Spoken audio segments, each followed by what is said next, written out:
I am Dr. Suhaib. I work in Sheikh Zayed Hospital as an emergency medical officer. I am just going to share my screen. So, first of all, the first step of working in UK is, getting registered with the General Medical Council, which is the main licensing body of the United Kingdom.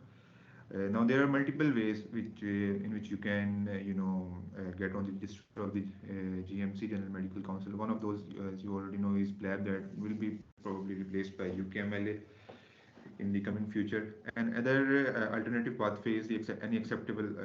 Sorry, I've written the spelling of acceptable wrong. Acceptable postgrad qualification. Now these qualification, bear in mind, these are not just Royal College qualifications like MRCS, MRCP, MRCPG, GP, and an MRC of emergency medicine, and so many others. If you go to the site of General Medical Council GMC website, you will see that there are multiple other postgrad qualifications even in our country, Pakistan. There was once a time, if I remember, FCPS in medicine and FCPS in I think so anesthesia were recognized, and you could get GMC registration if you have done those. Now, unfortunately, there is no postgraduate qualification in Pakistan that is acceptable for registering with the General Medical Council. But there are Irish qualifications, there are a few Bangladeshi and other qualifications. So the alternative pathway to other than PLAB and UKMLA is doing an MRCS or MRCP. So this is one way of looking at the MRCS, why there is need of doing MRCS. The second thing which is important, this if you have already done PLAB and you are going to pursue surgery, you have to do MRCS either way. So some people do it as an alternative way of getting the GMC registration. Some people do because they are pursuing surgery. So it depends on every person. The third thing is medical teaching initiative. So this is rather complex, and this may not applicable to our experience, our level. But just for the sake of information, this is basically type of an exchange program when you are you are doing your fellowship with your relevant college or relevant training body. So they have sort of contract with the different medical councils of the world. So one of these is our fellowship bodies have contact with the GMC and NHS. So they sort of do a sharing program where some trainees go and some train. Mostly it is from the third world country to the to developed nation, but sometimes it's the other way around. So this is a little bit complex, and it is only applicable for those people who have done at least 2 years of their fellowship in one specialty. So before starting MRCS, we need to have a look at overview of surgical training pathway, how how you proceed with the surgery in UK. So basically, there are two types of surgical training programs. One is basically your run-through programs, and other are your uncoupled program. Run-through programs are also called as uncoupled. What the difference between them is? What's the difference is in run-through program there are 7 to 8 years of training. In fact, this is just general. It's a generic thing that 7 to 8 years take in almost every. It's a very long journey. So for every specialty, they take like 7 or 8 years. So what happens in run through is when you start, you apply for the training, you do 2 years of your house job or internship. If you have done 1 year in your home country, then you have to do 1 year in the UK. Or so surgical training is divided into basically two parts. Uh, First is your core surgical training, then there is higher specialty training. There are 8 years if you see here. So basically, City 1 and City 2, these are core surgical year 1 and year 2. And then there are you going to higher specialty. In core surgery, basically what you do, there are 2 years of training, and during those 2 years, you basically have like almost 6 rotations. It differs from trust to trust, but mostly these are 6 to 7 rotations. Most rotations are for like 4 months, and 3 rotations in 1 year, so it becomes to be 6 years. After that, you have to again apply. You have to again sit in the cycle and again apply for the highest specialty. So if you are going to do vascular surgery or trauma and orthopedics, general surgery, or whatever, so you have to again apply. So you have to go through the competition twice. what happens in the run through competition, or sorry, run through post or run through specialties, you have to apply in the ST1 level and then continue for the rest of your career in the same training program. Obviously, most people prefer run through. That is why the competition is very very high, and these specialties include cardiothoracic surgery, neurosurgery, and histopathology, and obs and gynae. So this is so, but the safer thing is to go into core specialty training or core surgical training, then see what your aptitude is, what surgical training you want to do, and then apply for that. Now, what's the catch, or what is the significance of MRCS in this? Is if you want to progress from level 2 to level 3, from the second year to the third year of your training, then you must have MRCS, otherwise you cannot progress. Keep in mind, you do not need MRCS to enter into specialty training of the UK. If you see this, you can enter into CT1 or ST1 of the surgery without doing MRCS. You do not need any exams. However, for that purpose, you must have GMC registration either via PLAB route or any other route. If you do not have GMC registration via PLAB, then obviously you have to do get it by doing MRCS, MRCP, or whatever else. So by doing MRCS in your home country, you have advantage that you won't be bothersome. You won't be bothered when you will be taking MRCS in your second year of training, or first and second year of the training. You can get your GMC registration with this at the same time, which will get the compulsion done, which you will have to do after a few years. So I will share the link of different competition ratios of the each specialty after the meeting, and you can check. In most surgical specialties, it is like 3 to 4 or 5, which means for every 5 or every 4 post, for every 5 or 4 candidate, there is usually one post. In run through specialties, this goes to, I think so, 9 or 10. In cardiothoracic surgery, it is like 8 or 10. Similarly, in neurosurgery, it is ridiculously high. And from the last last 1 to 2 year, what they have changed is that now you can only apply in the year 1 of the cardiac surgery and neurosurgery. You cannot apply at the year 3. Previously, there were two ways. You could apply at year 1 of the neurosurgery and do that for the rest of your life, or you could apply in the third year. But they have changed. There was only one post last year, which was because somebody had left or someone died, unfortunately. But now you have to apply straight. Another thing important to remember is you should have an experience of less than 18 months in your specialty for which you are going to apply at ST1 or CT1. This is very important. If you have experience of more than 18 months in that specialty, you cannot apply at ST1 or CT1. Then you have to wait for your ST3, and for that you need minimum of 24 years of experience in that specialty, or any surgical specialty, to cover these 2 years. Okay. Now, for consideration for doing surgical training in UK, so what type of specialty you want to apply? It depends. Obviously, first thing is your personal choice. What are your aptitudes? Second, competition ratios. As I have previously discussed, you need to keep in mind this thing. And one of my fellow, he had a very good knack for doing neurosurgery. He tried well for like 1 or 2 years, but he had very difficulty in that. So ultimately, obviously, he had to change his career pathway. So you should be keeping this thing in your mind.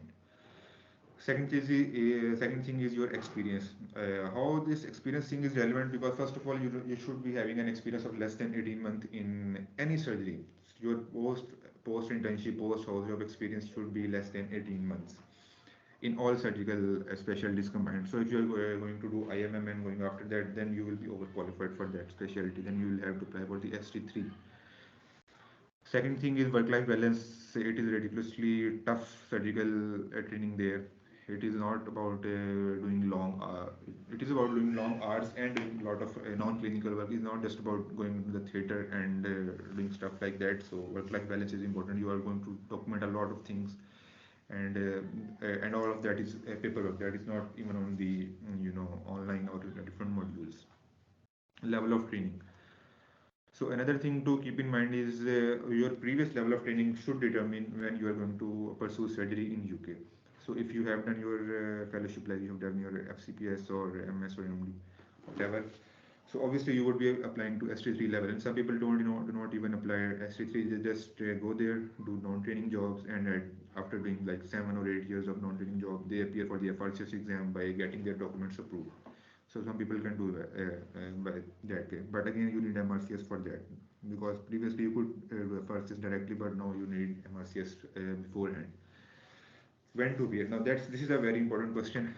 When to appear in MRCS? This is specific for MRCS.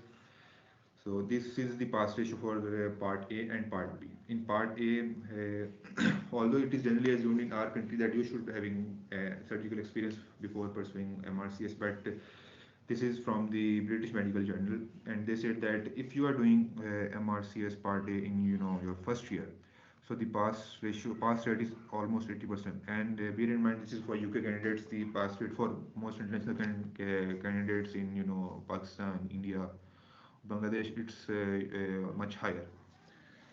I think if I can correctly remember, in last time in our country, the pass rate for part A was more than 80%. Overall, the pass rate for part A is generally around 50 to 60%. So the earlier you appear, it's better. Second thing, whether you need surgical experience or not, this is an important thing. If you have surgical experience, that would help you a lot, definitely. But you can definitely appear without any surgical experience. When I appeared in my part A, so I think so. I had only 1 month of surgical experience because I was in my internship, and this was like I was into 7th or 8th month, and till then I had only done my medicine rotations. So I only had 1 or 1.5 month of experience, but the paper can be generally done if you are committed. If you are committed, you can do. Now this is for part B. Again, if you see part B, for part B you should have some surgical experience. This is not because they are going to ask you to do an appendectomy or cholecystectomy during your exam. This is just because you develop that surgical mindset, that how you are going to deal a surgical patient. And this lot depends how have you taken history of the patient during your ward rounds, and very important thing, your examination, like how you interact with the surgical patients, and what's important examination steps do you follow. So in part B that is helpful, but generally I would always suggest try to do part A as early as possible, but be committed for that, so you do not miss out on getting good score because you did not have any experience. For part B, you should have some experience. So, what is MRCS exam? MRCS stands for Membership of Royal College of Surgeons. There are 4 Royal College of Surgeons: Edinburgh, England, Glasgow, and Ireland. Now, previously there were different exams, but now essentially they are same. They are conducted by Intercollegiate Board of it's I think basic surgical examination. Intercollegiate basic surgical examination. This is a committee which conducts them. All exams are same for part A. It does not matter you book from whichever site, either Edinburgh, England, or Glasgow. Okay, but when you do MRCS OSCE part B, from whichever college you do, either you do from Edinburgh, England, that will be written on your degree. If you do part B from Edinburgh, so and you pass, then you will be writing MRCS, and in parentheses you will write obviously Edinburgh. Then generally they say that pass rate of part B for Edinburgh is better, but again exam is standardized and structured in such a way that I don't think so it makes much of a difference. So MRCS has 2 parts. Part A is your mainly knowledge based, and part B is your OSCE. See, and if you are going to apply GMC registration via MRCS route, then you have to do OET. By the time of your GMC application, your OET must be in the last 2 years. You can do before part A, after part A, before part B, after part B, whatever, whenever it is feasible. Most people do it between part A and part B. Some people, when they have taken part B, and if they are sure that they would pass, so they, while they are waiting for the result of the part B, they apply for the OET. So first and most important step is booking the MRCS part A. So you can go to any Royal College of Surgeons website, and from there you will see that this exam appears thrice a year. This is January, May, and September. And usually if the exam is in like May, so you will see this ad in like January right now. I think so. The deadline is like 16 Feb for the current exam, which will be held on some second or third week of the May. Generally, second or third week of the May, and booking closes around like 3 months before. So think well before you are booking, because you have to book it like 3 months before, and you cannot then be sure that whether I have prepared or not. Although you can cancel at the last moment, but that would cost some, and sometimes they do not accept your cancellation. Okay, when you go to Royal College of Surgeons website, there will be a MRCS exam, and in the bracket there will be written international. So you have to select international if you are not sitting that exam in UK. Pearson View Exam Center. Now this is a very important thing to remember if you are going to, appear in MRCS Part A. Basically, what they do is you cannot just take exam by booking on the website. You have to go on the Pearson View Exam Center. What is this? When you will be booking, and you will have paid the fee, which is like £578 if I'm not wrong, and that is quite a money. So once you have booked the MRCS part, you will receive an email that will tell you that in 3 weeks' time you will be getting a link from Pearson VUE. What is this Pearson? Pearson is basically an exam testing body which has exam centers all over the world. So they are like an outsourced company of the Royal College of the Surgeons. They take different exams all over the world. So just booking the exam from the Royal College of Surgeon would not give you a seat, and this is very important because this happened with me, and then I had to wait again for 3 to 4 months and apply again. I had already paid. I got the refund, then I again paid. So, and the conversion rate also changes, and there is some money you lose in taxes always, because they are not going to send you back your tax. So what happens is after 3 to 4 weeks, you receive email from PSNVU, and they tell you that on this specific date, PSNVU account, they send you details of your account PSNVU. They have already made your account once you get the email. So with that, you open your PSNVU account with the details written in the email. Then they tell you that in coming 2 months, 2 weeks or 3 weeks, at this specific time, at this specific date, we will open the exam seats, and you have to be very vigilant on that day. If they give you, for example, like 10 a.m. British Standard Time, so you have to be very careful that I would always suggest to go 2 hours before, 3 hours before, because it is very variable. Sometimes they open at the exact moment. Sometimes it's like 2 hours early, 2 hours late. I remember the first time that it opened like 2 hours early, then in the second time it was 1 hour late. So, and exam, mostly seats get booked in like 30 minutes. If you are vigilant, you will definitely get the seat. And if you are not vigilant, then you are going to lose in, like 2 to 3 hours. Last time there were more seats, they were available for like 5 to 6 hours. It can be booked during house job. Very important thing that, like unlike MRCP one, which you do need your house job or internship, you do not need house job for that. So you can take this exam early. But an important thing is you must have your medical degree. As soon as you get your final year result, just go and apply for medical degree, because it takes like 2 to 3 months. And obviously there is photograph, and you get a declaration form in email. You have to sign in and send it back. You have to do all this communication via email. You have to get your medical diploma or degree attested by a consultant, a photograph, and a declaration form, which they will template they will send you. You have to just print it, sign it, and send these three documents to our qualified surgeons. And the email where you are going to send, you will find when you will book the exam. They will give you that email. Now, MRCS part. It is basically a 5 hour MCQ based exam. It is divided into two parts. First part is applied basic sciences, and second is the principle of surgery in general. So applied basic sciences. Applied basic sciences is a 3 hour exam, and it constitutes of 180 MCQs. Very important thing, anatomy makes the each and every bit of the applied basic sciences exam. It is very heavy on anatomy, and it focuses a lot on anatomy. But keep in mind, anatomy does not mean that you have to know, every relation, every structure course. Most of the anatomy is clinical.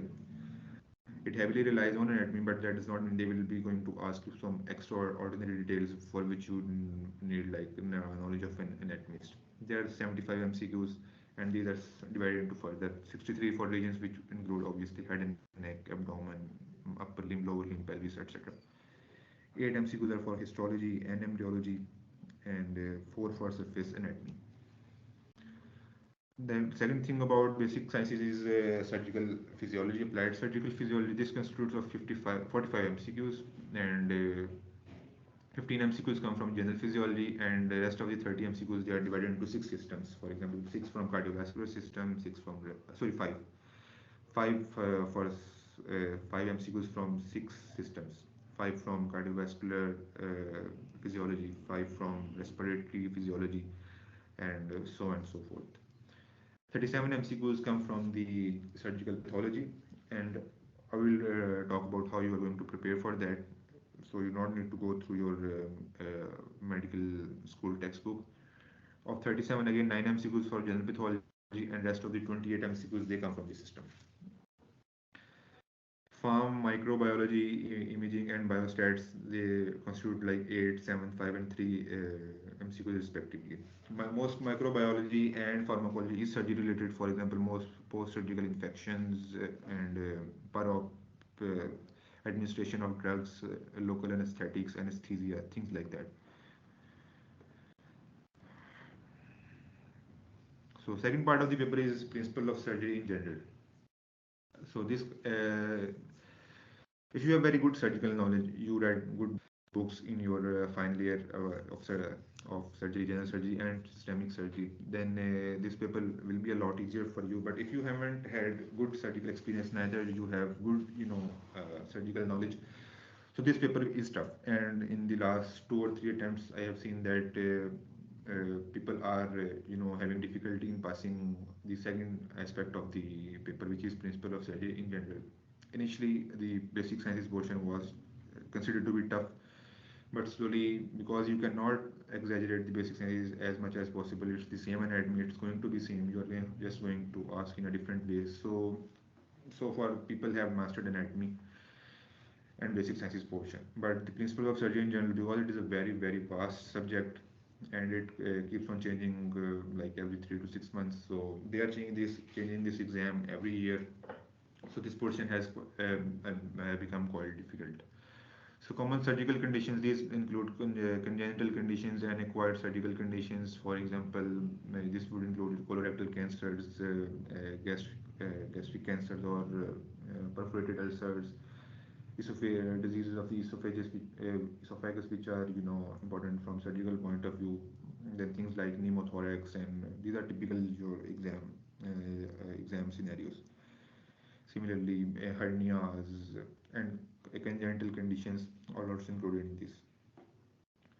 Then perioperative care. Now, perioperative care mainly involves care of the patient per-op and post-op, and also pre-op. So these are mostly MCQs. These are very generic MCQs, and these are usually done with rather ease. But again, they are changing this portion of the perioperative care as well. And this includes your intraoperative complication, how you are going to manage, for example, things like bleeding, hypothermia, organ dysfunction, ARDS, and anastomotic leakage, and things like that.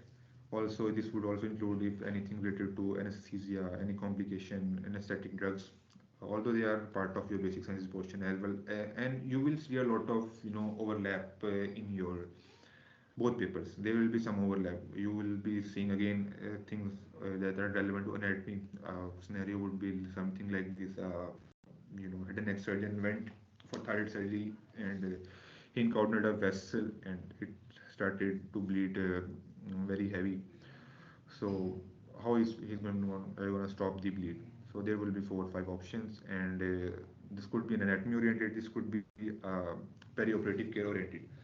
So in anatomy oriented scenario, they will probably asking you where can you palpate the arterial structure to stop the bleeding. So obviously you will tell the vertebral level. They would ask you like C4, or upper level of thyroid cartilage, or what bifurcation of the common carotid where you can stop that bleed. Or if they ask about perioperative care, then they will ask whether you will suture that, whether you will cauterize that, or you will pressure apply, and things like that. Trauma. Now, this is the single most important portion in the principle of surgery in general. In surgical part of the paper, which is the second paper, which has bear in mind 180 MCQs are in applied basic sciences and 120 MCQs are in principles of surgery in general. So out of 120, 30, which means 25% of your exam will be from trauma, and this is very important portion because they ask a lot of trauma. And in my opinion, when I took the exam and after that I asked from everyone else, they were like that the trauma portion was too much into the exam. It was not just 30 MCQs. There were a lot of more MCQs which are trauma oriented, but they were linked to other portions as well. So they ask a lot of trauma. They love things like compartment syndromes. They love things like multiple fractures, things like fat embolism, and advanced or multi-organ trauma. Similarly, they love pneumothorax, hemothorax, and blunt abdominal trauma, head injuries. So these are the very commonly asked questions about trauma. And if you see those options, the options are usually confusing. You always see like two or three options which you think are relevant or correct. Pediatric surgical conditions. So congenital conditions, they are going to ask in the common surgical condition, and pediatric surgical conditions are specific to peds. So these are usually some orthopedic diseases like Perthes disease or CAPI, which is slipped capital head of the femoral epiphysis. Some other conditions like hypospadiasis and other pediatric conditions like that. Legal aspect. So 3 to 4 MCQs are going to be about legal aspect. For example, it would be scenario like this: a patient is not giving consent for appendectomy, or if a patient needs blood but he has religious concerns about, he needs blood but he has some religious obligations and he is unwilling to give the blood, or if he is not giving consent for surgery. So these are things which they usually ask. Anatomy and trauma are the single two most important things. You have to spend a lot of time on that. So resources for the exam, there I have grouped these resources into two parts. First is the general resources, second is the specific for each topic. General resources means they would compile all your exam. This would include anatomy, physiology, and then surgical conditions. First of all is your MRCS. This is the single most important source you are going to use. Most candidates use this. The advantage of it is that it is cheaper. So comparing it with the other source, which is the past test. Now, if you compare both, EMRCS is a lot cheaper. It is more reliable in a sense that the question which they ask in exam, it is more, of the of that format which conforms to the EMRCS statement, and they're more reflective of the exam. The difficulty level is more, pronounced with the EMRCS. In past test, although the user interface is very good, they have grouped each. I do not have the subscription right now because it ended a few months back. Otherwise, I would have shown you. So they have not only grouped into your major portions, even they have further grouped into subgroups and further subgroups, and they provide a very good analysis of your performance. So they have very good user interface. They've also, although EMRCS also has a textbook, but that is not very well organized. But the past test textbook, which you can even find online, it's much more organized and it's very good book. It has more questions. Past test EMRCS has like 2200 questions and past test has like 3000 questions.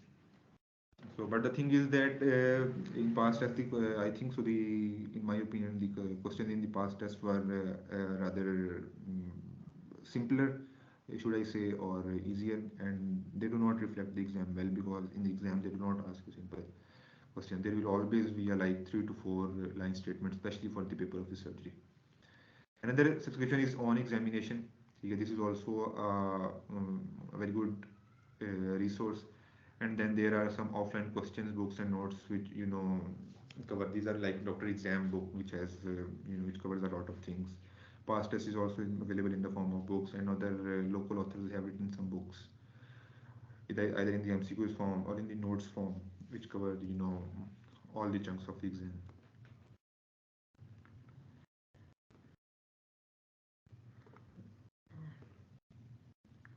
So For paper of this principle of surgery paper, again it depends upon your basic knowledge and your experience textbook.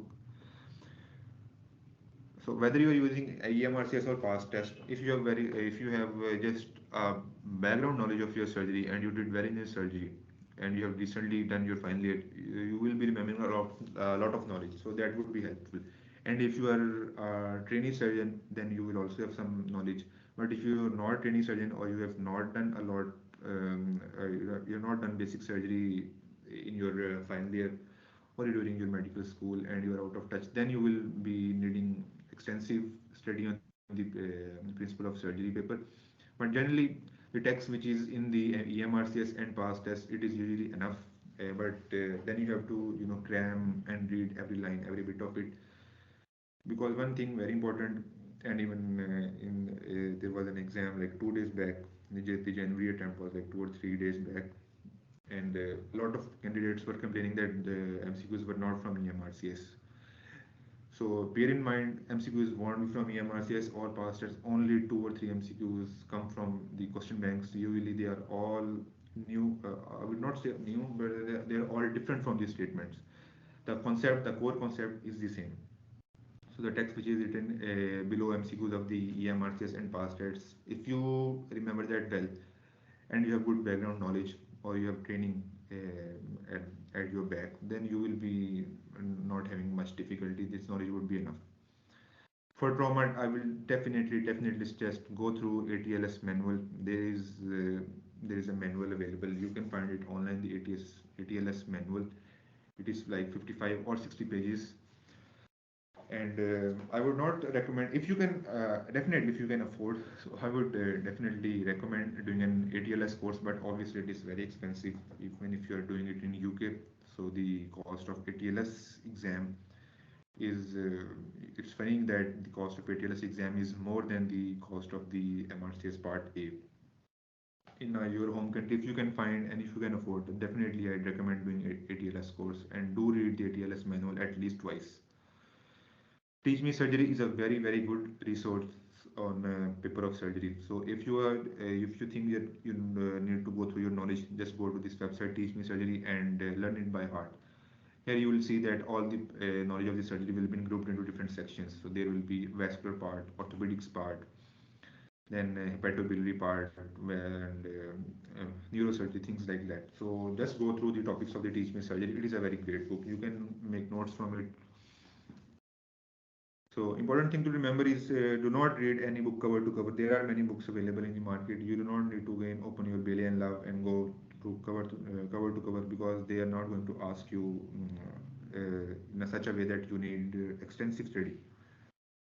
But what you need to remember is they will ask only those things which are clinically important, and they could be from anywhere. They could be from hepatobiliary, they could be from vascular, they could be from neuro. So do this Teach Me Surgery, do EMRCS, do past test, anyway, which one of you prefer. I would suggest EMRCS, do ATLS, and then I will just come to other books. But do not go cover to cover from any anatomy book, like opening your Gray's Anatomy or Bailey and Love. You do not need to go to cover. But but there's one thing. If you think that there's one specific topic which you are weak, and you definitely need to go through. For example, they ask a lot about colon surgeries. They love that topic. Probably 7 to 8 MCQs are from colorectal part. It could be any colorectal pathology. It could be colorectal cancer. So it could be diverticulitis, things like that. So if you do not have good knowledge on that, so for that specific topic, you can open your textbook and go through that. Otherwise, do not need to study full length of the book. So general resources. General resources are your books. These include for anatomy, physiology, and pathology. There is basic sciences for MRCS by Andrew Raftery. So people recommended it has all three portions of the basic sciences paper. But generally, it would be my recommendation, and it has been the recommendation of the people I looked up to. They say do not need to do Andrew Raftery. I did not study. I studied like 5 or 6 pages from it from physiology and few pages from pathology. But I don't think so that this book is now required. It has rather become outdated, and you can survive easily without that. Uh, Instead, I would suggest you that go to the website Teach Me Anatomy. So this is very good. Teach Me Anatomy has almost paper cut size for the exam. The amount of detail Teach Me Anatomy has is what you require for the MRCS. You do not need extensive detail more than that, but also you do not going to miss or skip the important things which have been given in Teach Me Anatomy website. So it is very good. Next is the past test book. As I have previously said, that past test also is a book which can be obtained online, or if you have a subscription, then you can also have it in your hand. So it is also a good resource. Past test. It has two books for the basic sciences paper and for surgical paper. So you can use either book, and it also provides almost knowledge that is required for this exam. If you think you are weak in anatomy and you need to go through a book for anatomy, then I will suggest go in the review book of the Richard Snell, Short Snell of Anatomy. So if you want to go through all of the anatomy from the start, then give 3 to 4 weeks to anatomy and read this book, Short Snell. But you do not need to go through all those medical school books for anatomy. So preparation strategy. Now this heavily depends upon your own experience, your own knowledge, and how you deal with your situation. So if you do not have surgical experience, it would be my recommendation that 4 months should be given. Minimum 3 months, but 4 to 5 months are optimum. If you have good surgical experience, it can be done in 2 to 3 months. I know people who have taken this exam and passed with very good colors in like 1.5 months. But obviously they were surgical trainees. They also had very good previous knowledge, and they were intelligent. So these things matter a lot. So it varies from person to person heavily. If you are going to waste your 3 to 4 months, then even 6 months are not enough. A general strategy which I found very helpful is that first just get on the first ladder. So give 2 hours daily for like 4 months, and then give 4 hours in the next 2 months. So in this way, you can in the next 2 months you are actually going to prepare the exam. So in the first 4 months, you are just going to go through your syllabus, give consistently 2 hours daily. The 2 months before your exam, now those are going to be very vital. In those 4 months, you have to give every day like 4 to 5 months. So just go through your syllabus like 2 3 months, or whatever you need, and after that, in the last 2 months, just sit on a desk and start preparing. So if you do not have very good anatomy knowledge, you should always start from doing basic anatomy because it takes a lot of time. So if you are going to do anatomy in later part of your preparation, that would consume a lot of your precious time. So try to conserve your time, do anatomy in the earliest stage as possible, and make notes of it. So if you need to go through generic topics of the anatomy again, so you should have notes, and you should know that which selective parts are you going to do from the anatomy. But that does not mean that you should start reading books and do not do MCQs. Start MCQs from the day one, or at least for like after 2 to 3 weeks of reading anatomy. Do MCQs side by side. Start MCQ practice as early as possible, and then keep on practicing. So if you are going to start, let's say if you are going to take the May exam, which is like, let's say it's 15 May, and today you are going to start it. So I would give these 20 days of January to reading anatomy, basic anatomy. And at the same time, I would be doing anatomy questions side by side. So by the end of the 20-25 days, I would have read major anatomy portion, and I also would have solved the 700-800 MCQs or 1000 MCQs of the anatomy. Then your actual preparation would start. And by the time you are done with your preparation, you must have finished your question banks at least 3 times. Most people finish it 3 to 4 times. So lastly, these are few golden resources, I call them. Uh, why I am calling these golden resources? Because they have few questions which come repeatedly in exam. There are things that they love to ask. Royal College of Surgeons like them, and they ask again and again. For example, there was a question in my exam regarding tonsillectomy, that if a young 6-year-old or 8-year-old boy is undergoing tonsillectomy, what basic investigation he or she would need before surgery. Generally, it is thought that he would definitely need a full blood count or coagulation profile PTI. But Royal College of Surgeons love these MCQs, and the answer is no investigation.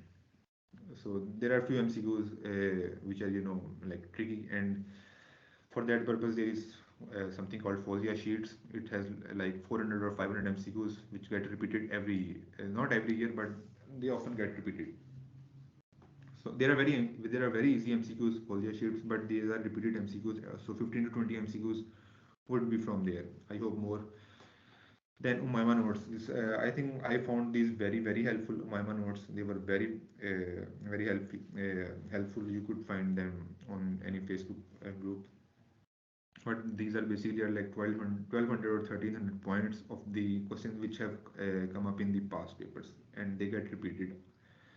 So just 2 or 3 weeks before the exam, 2 weeks before the exam, download these Umaima notes or Folia sheets and practice them at least twice, especially Umaima notes, because they are not in the form of the MCQs. Folia sheet is in the form of MCQs. Umaima notes are not in the form of MCQs. They are in the they're in the form of points. So it becomes a little bit, rough, I should say, or tedious to memorize or cram those points. So, and you forget these points. So at least practice or memorize these Umaima notes twice. Then there are Sara notes. You could also get some information from that. Or if you find any other past paper resource, that would be very helpful. In last, I think 2 weeks, I would definitely suggest you doing these notes or past papers. But one tricky thing and very important thing to remember is Royal College of Surgeons do not allow past papers to be published online, and they are consistently taking these down.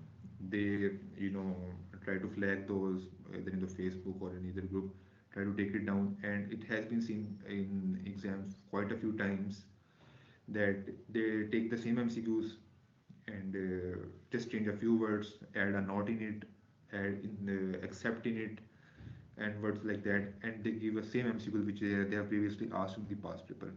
So the student obviously gets strict and gets the question wrong. So be aware that if you see a past paper question in the exam, don't just start cheering that you will correct this and you have read that previously.